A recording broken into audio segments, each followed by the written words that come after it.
Welcome to my YouTube channel Super Academy.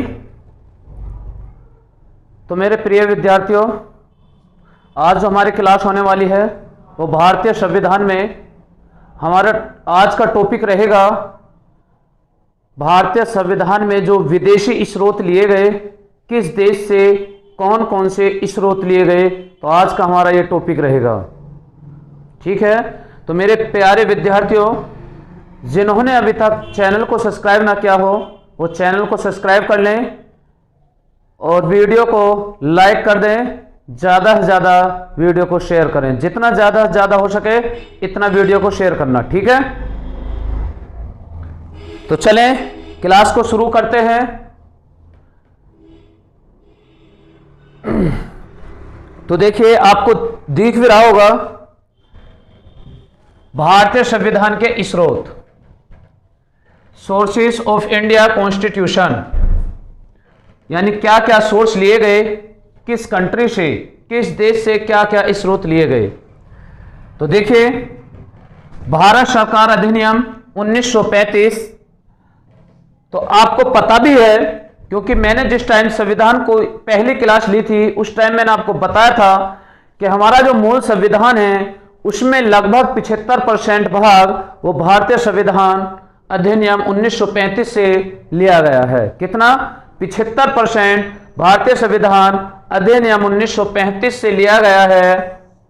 तो आपको ये पता है कि हमारे मूल संविधान में कितने अनुच्छेद हैं? मूल संविधान में 395 अनुच्छेद थे। तो भारतीय सरकार यानी भारत सरकार अधिनियम 1935 के तहत उसमें से कितने अनुच्छेद लिए गए? 250 अनुच्छेद लिए गए।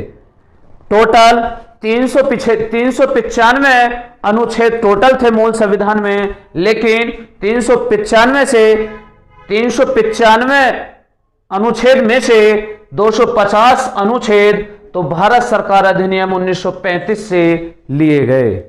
बात क्लियर? बात करें यूपीएससी, जिसे संघ लोक सेवा आयोग बोलते हैं, वो भी कहां से? भारत सरकार अधिनियम 1935 के अधिनियम से लिया गया है। न्यायपालिका का ढांचा, न्यायपालिका का ढांचा भी भारत सरकार अधिनियम 1935 के नियम से लिया गया है।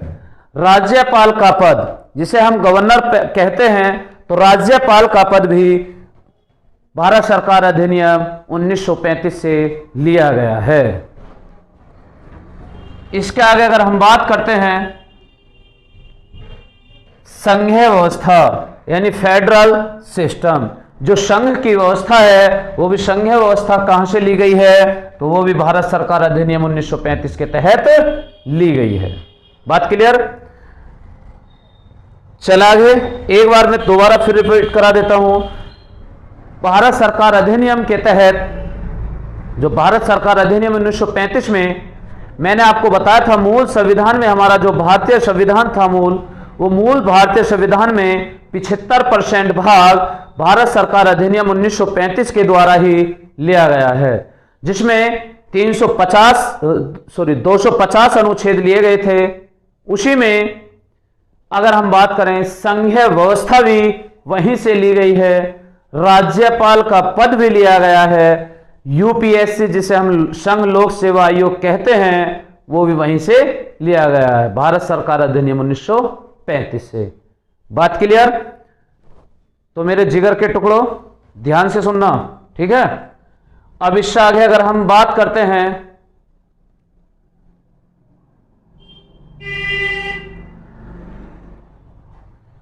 तो देखिए, आपको दिख रहा होगा अमेरिका से क्या क्या स्रोत लिए गए हैं, क्या क्या सोर्सेस लिए गए हैं।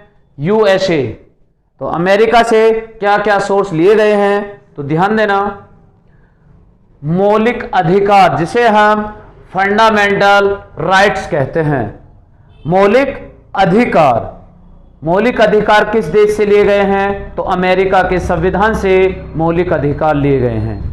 अगर मैं आपसे बात करूं कि बताइए मौलिक अधिकार कितने हैं, मूल संविधान में मौलिक अधिकार कितने थे और प्रेजेंट में मूल अधिकार कितने हैं?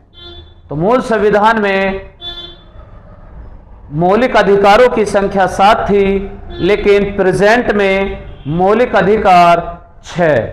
कितने हैं? 6 हैं, क्योंकि 7वां जो मौलिक अधिकार था वो संपत्ति का अधिकार, तो उस संपत्ति के अधिकार को हटाकर अब मूल अधिकार नहीं, वो एक कानूनी अधिकार रह गया है।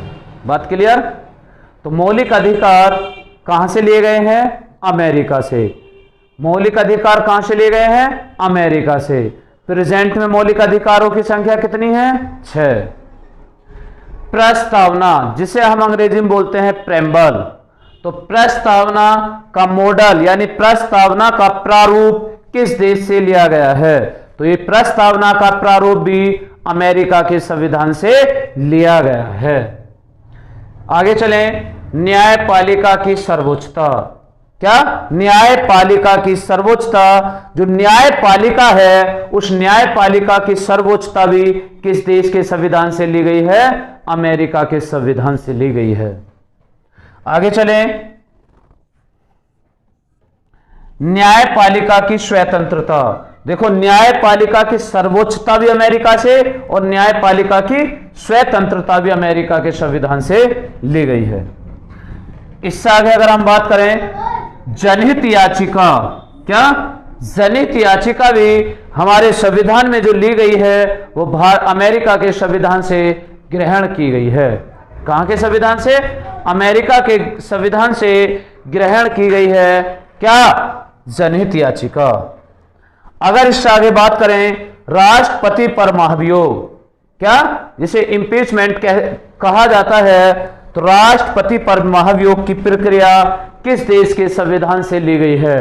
तो अमेरिका के संविधान से राष्ट्रपति पर महाभियोग की प्रक्रिया भी ली गई है। राष्ट्रपति पर महाभियोग कब लगाया जाता है? जब कोई भी राष्ट्रपति संविधान के खिलाफ कार्य करता है तो उस पर महाभियोग की प्रक्रिया के तहत उसे उसके पद से हटा दिया जाता है। क्लियर है? तो राष्ट्रपति को उसके पद से किस प्रक्रिया के तहत हटाया जाता है? महाभियोग की प्रक्रिया के तहत। महाभियोग की प्रक्रिया कब लगाई जाती है? जब कोई भी राष्ट्रपति संविधान के खिलाफ कार्य करता है। बात समझ में आ गई? क्या भारत में अभी तक ऐसा कोई राष्ट्रपति हुआ है कि जिसको महाभियोग या इम्पीचमेंट की प्रक्रिया के तहत हटाया गया हो? तो आप मुझे कमेंट में जवाब देना, क्या भारत में अभी तक ऐसा कोई राष्ट्रपति हुआ है जिसे महाभियोग प्रक्रिया के तहत उतारा गया हो या पद से हटाया गया हो? तो मुझे कमेंट में जवाब देना, ठीक है।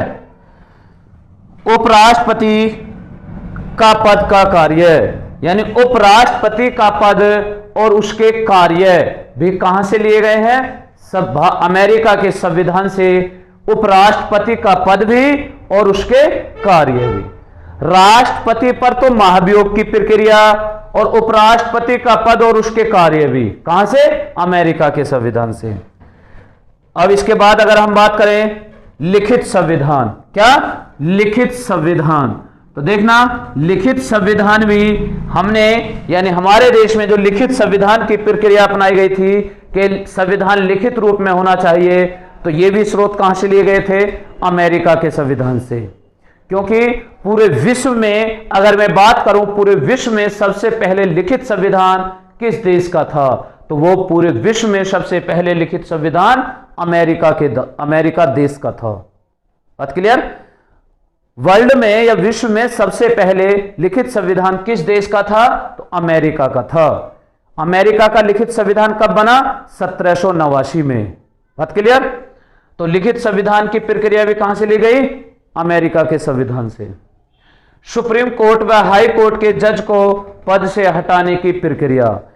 अगर सुप्रीम कोर्ट का जज हो या हाई कोर्ट का जज हो, यानी कोई से भी कोर्ट का अगर जज होता है, अगर वो संविधान के खिलाफ कार्य करता है तो उसे पद से हटाने की प्रक्रिया भी अमेरिका के संविधान से ली गई है। चलें इससे आगे, बराबर नोट करते चलना, कोई बात ऐसी ना रहे जो कोई भी स्टूडेंट या मेरा कोई भी प्रिय विद्यार्थी नोट ना करे, ठीक है। बराबर नोट्स बनाते चलना है इसके बाद अगर हम चलें, कानून के समान संरक्षण का अधिकार। क्या? कानून के समान संरक्षण का अधिकार।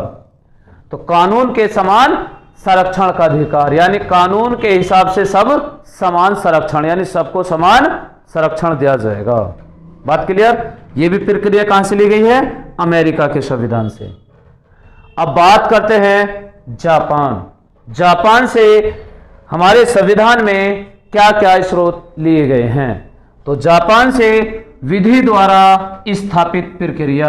क्या? विधि द्वारा स्थापित की प्रक्रिया। ये प्रावधान किस देश से लिए गए हैं? जापान से लिए गए हैं। बात क्लियर? तो नेक्स्ट चले, आयरलैंड। देखिए बहुत मोस्ट इंपोर्टेंट क्वेश्चन बनता है। आयरलैंड, राज्य के नीति निर्देशक तत्व किस देश के संविधान से लिए गए हैं? तो राज्य के नीति निर्देशक तत्व भी लिए गए हैं आयरलैंड से। अगर मैं आपसे बात कहूं कि राज्य के नीति निर्देशक तत्व भारतीय संविधान के किस अनुच्छेद में आते हैं, तो नीति निर्देशक तत्व अनुच्छेद 36 से लेकर अनुच्छेद 51 तक आते हैं। क्लियर? कितने? अनुच्छेद 36 से लेकर अनुच्छेद 51 तक उसमें आते हैं। क्या? राज्य के नीति निर्देशक तत्व, जिसे डीपीएसपी के नाम से भी कहा जाता है। तो राज्य के नीति निर्देशक तत्व किस देश से लिए गए हैं? आयरलैंड। राज्य के नीति निर्देशक तत्व भारतीय संविधान के किस अनुच्छेद में कहां से कहां तक है? 36 से लेकर 51 तक। बात क्लियर? अब इससे आगे बात करें राष्ट्रपति। राष्ट्रपति के चुनाव की प्रक्रिया। समानुपातिक प्रतिनिधित्व एवं एकल संक्रमणीय मत प्रणाली। तो देखिए ये क्या है? समानुपातिक प्रतिनिधित्व व एकल संक्रमणीय मत प्रणाली। तो इसे मोस्ट इंपोर्टेंट लिख लेना, इन दोनों पॉइंटों को। मोस्ट इंपोर्टेंट तो सभी हैं, लेकिन उनमें से भी कुछ चुनिंदा हैं। ठीक है? तो देखिए राष्ट्रपति के चुनाव की प्रक्रिया, समानुपातिक प्रतिनिधित्व व एकल संक्रमणीय मत प्रणाली। यानी राष्ट्रपति का जो चुनाव होता है वो एकल संक्रमणीय पद्धति के तहत होता है। किसके तहत? समानुपातिक, एकल या संक्रमणीय पद्धति के तहत। इसमें होता क्या है? इसमें यह होता है कि अगर एक किसी राष्ट्रपति पद के लिए 4 उम्मीदवार खड़े हो जाएं। कितने? मैं आपको एग्जाम्पल बता रहा हूं कि अगर किसी राष्ट्रपति पद के लिए, ध्यान देना, किसी राष्ट्रपति पद के लिए अगर 4 उम्मीदवार खड़े हो जाएं और वहां वोट करने वाले कुल 10 सदस्य हों, तो हर नागरिक होगा जो वोट करने वाले सदस्य होंगे, वोट करने वाले सदस्य ऐसा नहीं कि वोट डालने गए तो किसी एक जिसके लिए मन करता है उसके लिए वोट डालकर आ गए, ऐसा नहीं होता। राष्ट्रपति के चुनाव में ऐसा होता है कि जितने उम्मीदवार को, जितने उस चुनाव में राष्ट्रपति उम्मीदवार जितने खड़े होते हैं, तो प्रत्येक वोट डालने वाला सदस्य हर सदस्य के लिए वोट डालकर आता है। अगर मैं कहूं कि अगर मैं ही राष्ट्रपति के चुनाव में भाग लूं और राष्ट्रपति के चुनाव पर 4 उम्मीदवार खड़े हों, तो मैं ऐसा नहीं करूंगा कि किसी जिसको मन करता है उसके लिए वोट डालकर आ जाऊं, ऐसा नहीं। तो फिर कितनी वोट डालकर आनी पड़ती है? जितने उम्मीदवार खड़े होते हैं एक वोट डालने वाले सदस्य को उतनी वोट डालनी होती हैं। क्यों? क्योंकि ये राष्ट्रपति का चुनाव एक वरीयता क्रम के अनुसार वोट डाली जाती हैं। अगर 4 उम्मीदवार खड़े हैं तो उसमें एक वरीयता दी जाती है कि सबसे पहले आप किस उम्मीदवार को राष्ट्रपति बनना पसंद करते हो। तो पहले एक किसको वरीयता देते हो, उसके बाद फिर उसके बाद सेकंड नंबर पर तुम किसे अपनी वरीयता देते हो, तो एक वरीयता के अनुसार, फिर उसके बाद तीसरे पर किसे, उसके बाद चौथे पर किसे। तो राष्ट्रपति का चुनाव जो होता है ये एक संकीर्ण मत प्रणाली के तहत होता है, जिसमें हर वोट डालने वाले सदस्य को उतनी ही वोट डालकर आनी होती है जितने राष्ट्रपति के चुनाव में भाग लेते हैं। जितने राष्ट्रपति के उम्मीदवार होते हैं, एक वोट डालने वाला सदस्य उतनी ही वोट डालता है। वो वोट डालता है कैसे, एक वरीयता क्रम के अनुसार वोट डालता है। बात समझ में आ गई? चलिए अब आगे।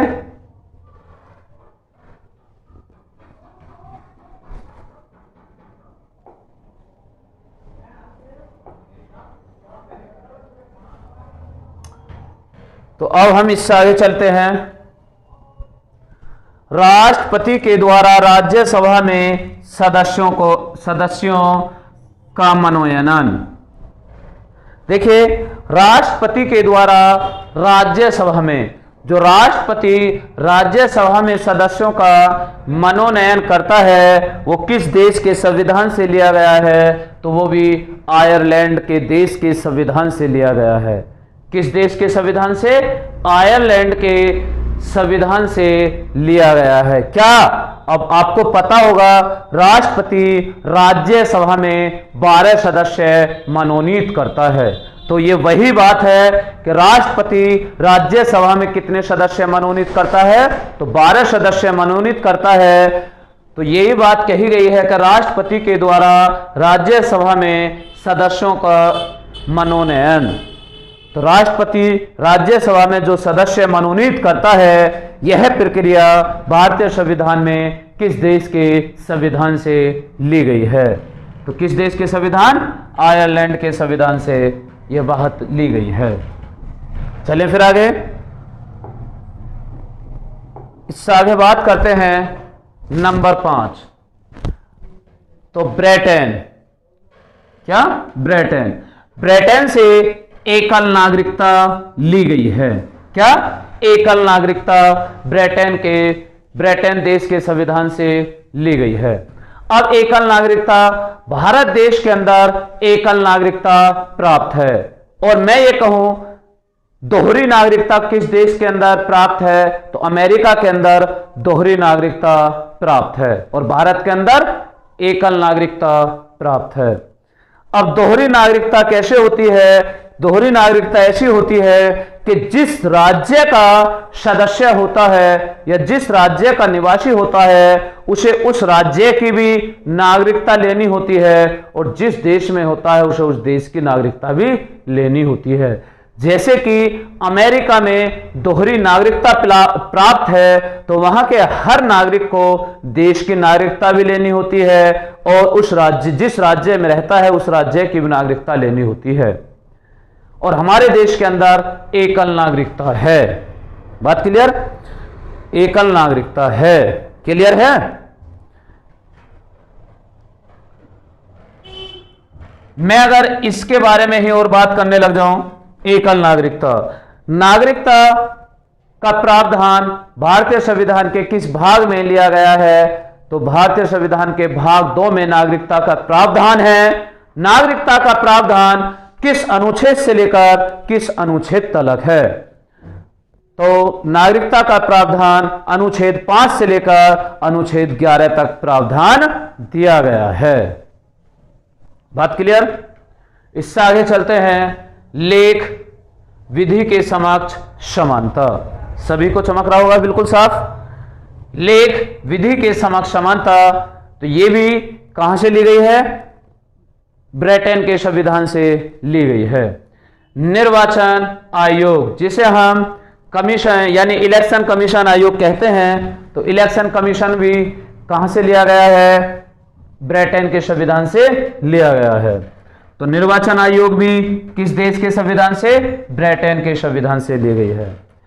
महालेखा व नियंत्रक परीक्षक, जिसे हम कैग बोलते हैं, CAG, तो महालेखा एवं नियंत्रक परीक्षक भी इस पद का उल्लेख भी किस देश के संविधान से लिया गया है? ब्रिटेन के संविधान से लिया गया है। क्या? महालेखा एवं व नियंत्रक लेखा परीक्षक। इसके बाद अगर हम बात करें लोकसभा के स्पीकर का पद, लोकसभा का स्पीकर यानी लोकसभा अध्यक्ष, तो लोकसभा के अध्यक्ष का पद किस देश के संविधान से लिया गया है? तो यह ब्रिटेन के संविधान से लिया गया है। क्या? लोकसभा के स्पीकर का पद। बात समझ में आ गई? इससे आगे अगर हम बात करें द्विसदनीय विधायिका, तो द्विसदनीय के कहां से ली गई है? ये भी ब्रिटेन से ली गई है। संघ है यानी संसदीय प्रणाली, जिसे हम पार्लियामेंट्री सिस्टम कहते हैं, तो ये भी संसदीय प्रणाली किस देश के संविधान से ली गई है? तो ब्रिटेन के संविधान से यह प्रक्रिया भी ली गई है। बात समझ में आ रही है? संसदीय प्रणाली अगर मैं आपको समझाऊं, संसदीय प्रणाली में प्रधानमंत्री और राष्ट्रपति जो वास्तव में वास्तविक जो शक्ति होती है वो हमारे देश के अंदर प्रधानमंत्री के हाथ में होती है, लेकिन सांकेतिक प्रमुख कौन बनाए जाते हैं? राष्ट्रपति। मैं आपसे बात कहूं कि हमारे देश के अंदर सबसे बड़ा जो पद है वो किसका है? प्रधानमंत्री का है या राष्ट्रपति का है? तो हमारे देश के अंदर सबसे बड़ा पद राष्ट्रपति का है। किसका है? राष्ट्रपति का, यानी प्रेसिडेंट।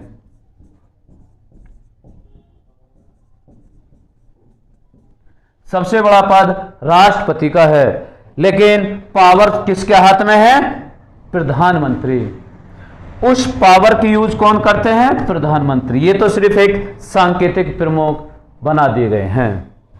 वास्तव में तो वरना वास्तविक तो सबसे बड़ा पद राष्ट्रपति का है, लेकिन उस वास्तविकता की शक्ति किसके पास है? प्रधानमंत्री के पास। इसके बाद बात करते हैं विधानमंडल व संसद के सदस्यों की विशेषाधिकार।